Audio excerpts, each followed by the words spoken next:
है। फिर भी मोनिका उत्साह से 5वीं मंजिल तक सीढ़ियां चढ़ती चली गई। वह आज ही अभी अपने निर्धारित कार्यक्रम से एक दिन पहले न्यूयॉर्क से लौटी है।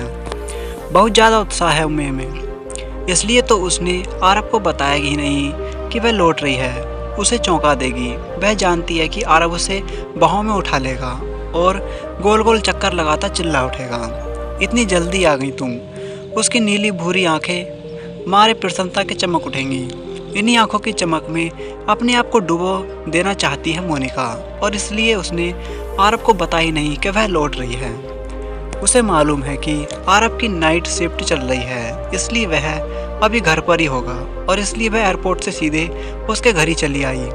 डुप्लीकेट चाबी उसके पास ही है। एकदम से अंदर जाकर चौंका देगी आरव को। मोनिका के होठों पर मुस्कुराहट आ गई। वह धीरे से लॉक खोलकर अंदर घुसी तो घर में सन्नाटा पसरा हुआ था। जरूर आरव सो रहा होगा। वह उसके बेडरूम की ओर बढ़ी। सचमुच ही आरव चादर ताने सो रहा था। मोनिका ने झुककर उसका माथा चूम लिया।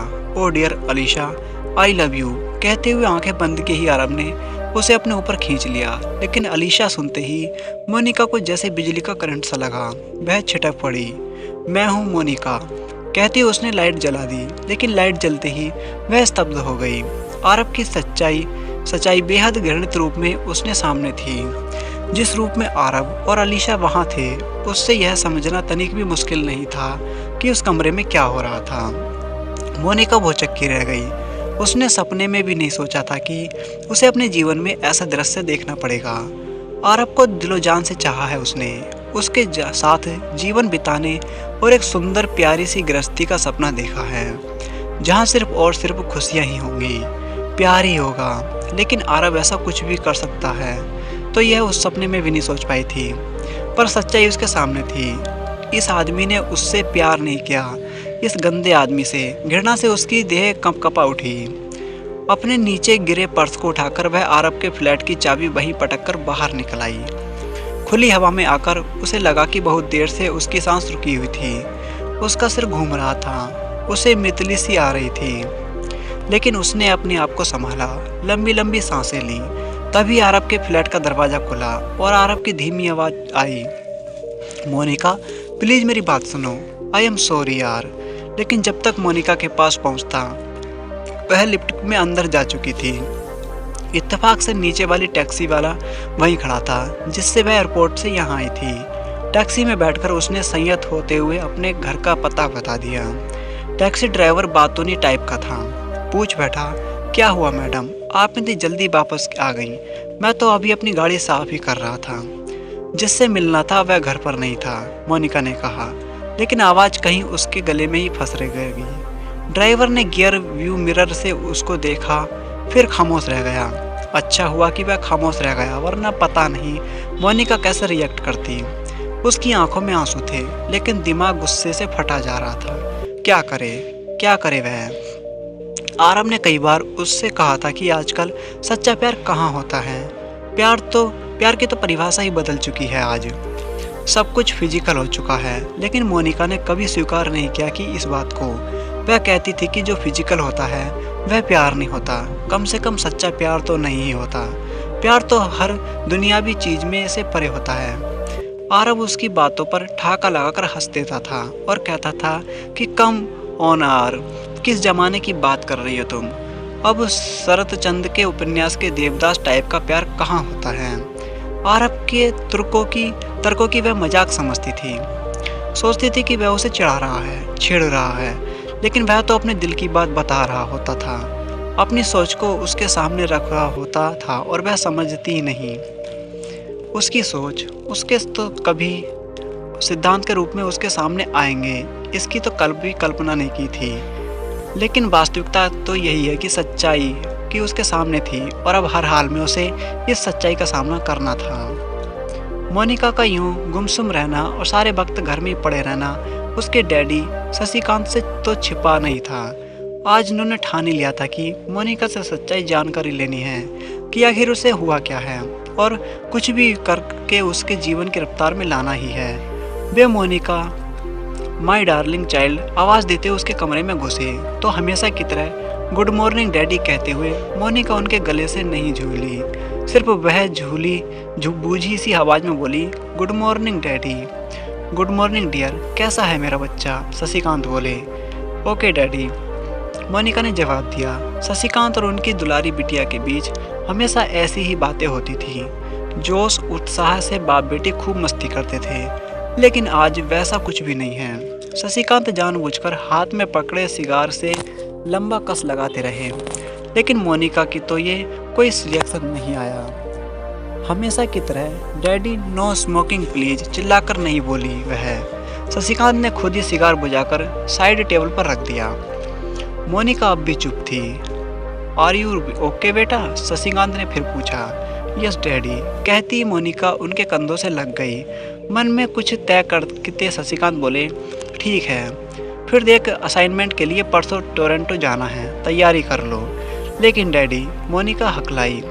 लेकिन कुछ नहीं, जाना है तो जाना है। मैं यहाँ बिजी हूँ, तू नहीं जाएगी तो कैसे चलेगा? फिर दुलार से बोले, जाएगा ना मेरा बच्चा? मुझे नहीं मालूम तुझे क्या हुआ है, मैं पूछूंगा भी नहीं। जब ठीक समझना मुझे बता देना। लेकिन बेटा, वक्त से अच्छा डॉक्टर कोई नहीं होता, ना उससे बेहतर कोई मरहम होता है। सब ठीक हो जाएगा, बस तो हिम्मत नहीं छोड़ना, खुद से मत हारना, फिर तो दुनिया जीत लेगी। करेगी ना तू ऐसा मेरी बहादुर बेटी? कुछ निश्चय सा कर मोनिका ने हाँ में सर हिलाया। शशिकांत का लंबा चौड़ा रेडीमेड गारमेंट का बिजनेस है, जो देश विदेश में फैला हुआ है। उसके लिए आए दिन ही उन्हें या मोनिका को विदेश जाना पड़ता है। मोनिका की उम्र अभी काफ़ी कम है, फिर भी अपने डैडी के काम को बखूबी संभालती है वह। इसलिए मोनिका के यहाँ कहते ही शशिकांत निश्चिंत हो गए। वे जानते हैं कि उनकी बेटी कितनी भी बिखरी हो, लेकिन उसमें खुद को संभालने की क्षमता है। वह खुद को और अपने डैड के बिजनेस को बखूबी संभाल लेगी। निश्चित दिन मोनिका टोरंटो रवाना हो गई। मन में दृढ़ निश्चय सा कर लिया उसने कि अरब जैसे किसी के लिए भी वह अपना जीवन चौपट नहीं करेगी, बड़े प्यारे डैड को निराश नहीं करेगी। सारा दिन खूब व्यस्त रही वह। अरब की परछाई भी याद नहीं आई। लेकिन शाम के गहराते जब उसकी व्यवस्था खत्म हो गई तो अरब याद आने लगा। आदत सी पड़ गई थी है कि खाली होते ही अरब से बातें करती है वह। दिन भर का हालचाल बताना तो एक बहाना होता है, असली मकसद तो होता है अरब को अपने पास महसूस करना। लेकिन आज अरब की यादें आते ही उससे अंतिम मुलाकात ही याद आ गई। थोड़ी देर बाद मोनिका जैसे अपने आपे में नहीं थी।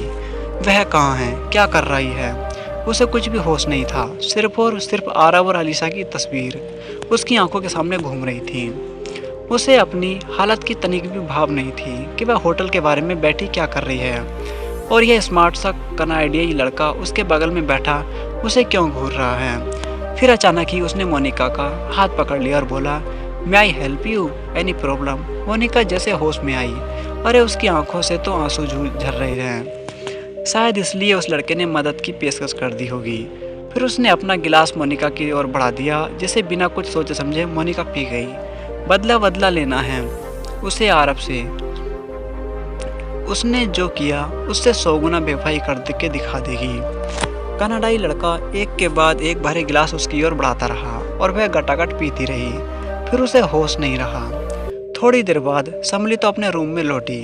फिर दिन गुजरते गए और मोनिका जैसे विक्षिप्त सी हो गई। अपने डैडी के काम को वह जुनून की तरह करती। आए दिन विदेश जाना फिर लौटना, इसी भागदौड़ भरी जिंदगी में 6-7 महीने यहीं इंडिया में ही वह अदीब से मिली और ना जाने क्यों धीरे धीरे अदीब बहुत अपना सा लगने लगा। अरब के बाद वह किसी और से नहीं जुड़ना चाहती थी, लेकिन अदीब उसके दिल से जुड़ता ही जा रहा था। किसी के साथ ना जुड़ने की अपनी जिद के कारण वह हर बार विदेश से लौटकर सीधे सपाट शब्दों में अपनी वहाँ बिताई दिनचर्या के बारे में अदीब को बताती रहती थी। कभी न्यूयॉर्क, कभी टोरंटो, कभी पेरिस तो कभी न्यू जर्सी। नई जगह, नया पुरुष से वही जगह लेकिन नया पुरुष। मैं किसी को रिपीट नहीं करती, कहती मोनिका किसको बेवकूफ़ बनाने की कोशिश कर रही थी, खुद को ही नहीं। और ऐसे में अदीब के चेहरे पर आई दुख और पीड़ा की भावनाओं को क्या सचमुच ही नहीं समझ पाती थी वह, या समझाना नहीं चाहती थी। लेकिन यह भी सच था कि एक दिन पर दिन अदीब के साथ उसका जुड़ा बढ़ता ही जा रहा था। उसकी इस तरह की बातों पर अदीब कोई प्रतिक्रिया व्यक्त नहीं करता था। लेकिन एक दिन उसने मोनिका से पूछा, आरब से बदला लेने की बात करते करते कहीं तुम भी आरब तो नहीं बन गई हो मोनिका? नहीं, कहकर चीख उठी मोनिका। आरब का नाम भी ना लेना मेरे सामने। नाम भी ना लूं, लेकिन खुद से तो पूछो, क्या तुम वही नहीं बनती जा रही, बल्कि शायद बन भी चुकी हो? अदीब फिर बोला, नहीं, मैं आरब से बदला लेना चाहती हूँ। उसे बताना चाहती हूँ कि फिजिकल रिलेशनशिप सिर्फ वही नहीं बना सकता, मैं भी बना सकती हूँ, और उससे कहीं ज़्यादा। मैं उसे दिखा दूंगी। मुट्ठियाँ भीजती वह बोली, लेकिन ना जाने क्यों उसकी आंखें भीग गईं। अदीब की गोद में सिर रखकर वह कहते कहते रो दी। मैं सच्चा प्यार पाना चाहती थी, ऐसा प्यार जो देह से परे होता है और जिसे मन से महसूस किया जाता है। पर मुझे मिला क्या? मेरे साथ तो कुछ हुआ वह तुम काफ़ी हद तक जानते हो। अगर ऐसा ना होता तो मैं उससे कभी बेवफाई ना करती। मोनिका की हिचकियाँ बंध गई थी। अदीब कुछ नहीं बोला, सिर्फ उसके बालों में उंगलियां फिराता उसे सांत्वना देता रहा। कुछ देर रो लेने के बाद मोनिका सामान्य हो गई। सीधी बैठकर वह अदीब से बोली, मुझे कल न्यूयॉर्क जाना है, 3 दिन वहाँ रुकूंगी, फिर वहाँ से पेरिस चली जाऊंगी और 4 हफ्ते बाद लौटूंगी। अदीब कुछ नहीं बोला। दोनों के बीच एक सन्नाटा सा पसरा रहा। कुछ देर बाद मोनिका उठी और बोली, मैं चलूँ, मुझे तैयारी भी करनी है, मैं तुम्हारा इंतज़ार करूँगा। हर बार की तरह इस बार भी अदीब का छोटा सा जवाब था। एकाएक तड़प उठी मोनिका, क्यों मेरा इंतज़ार करते हो तुम अदीब? और सब कुछ जानने के बाद भी हर बार विदेश से लौटकर मैं सब कुछ सच बता देती हूँ, फिर भी क्यों मेरा इंतज़ार करते हो? अदीब सीधे उसकी आंखों में झांकता हुआ बोला, क्या तुम सचमुच नहीं जानती मोनिका कि मैं तुम्हारा इंतज़ार क्यों करता हूँ? मेरे इस प्रेम को जब तक तुम नहीं पहचान लेती तब तक स्वीकार नहीं कर लेती, मैं तुम्हारा इंतज़ार करूँगा। मोनिका की हिचकियाँ सी बंध गईं। अदीब के कंधे से लगी वह सुबक रही थी और अदीब उसकी पीठ थपथपा रहा था। देह पर परे मोनिका और अदीब का निश्चल प्रेम दोनों के मन को भिगो रहा था। तो दोस्तों, ये कहानी यहीं समाप्त होता ही है। दोस्तों, अगर आपको कहानी अच्छी लगी हो तो चैनल को सब्सक्राइब ज़रूर कर लें। मिलते हैं दोस्तों अगली वीडियो में एक नई कहानी के साथ।